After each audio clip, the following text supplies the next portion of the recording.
And I think this is the dynamic of the church. I think this is what is supposed to be displayed in the church. When people are caught in sin, the very fact that we want to fellowship with them, and that fellowship is of the Father. It's the Father's desire for fellowship with us that is in us, drawing others who are outside of that fellowship, even though they might be born again, but they've been caught in a deception or sin or whatever.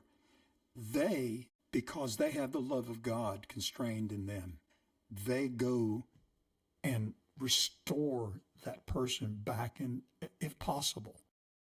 They have this heart of compassion that wants them to be reestablished in the love of the Father so that they can know what you know.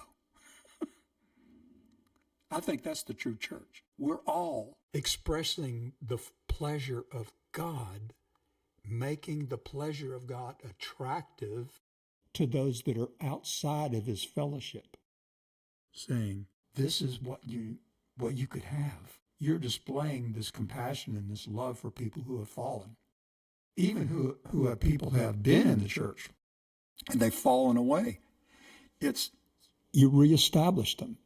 It's your heart because it's God's heart. Yeah, you welcome home. Welcome home. Welcome home. Forget about all the rules you broke. Yes. You know what I mean? It's like, I don't care. Mm-hmm. I don't care. If I can establish my love in you, this is from the Father's perspective.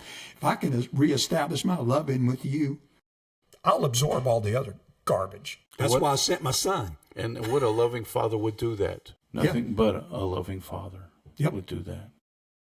That's amazing. That's the church, man. That is the church. The church is not a bunch of rules and regulation. It's a flowing pleasure of God manifesting himself in each individual.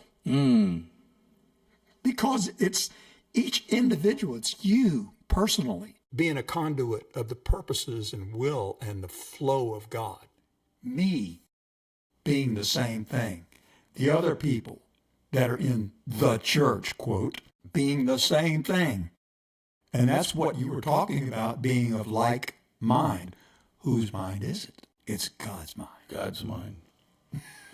Absolutely. My thoughts are now your thoughts because you're letting my thoughts flow through you.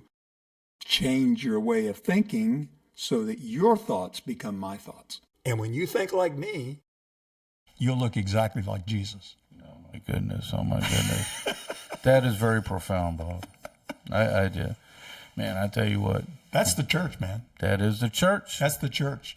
And that is the government that God is. And that's what literally the word church is in the Greek. And Jesus used this term.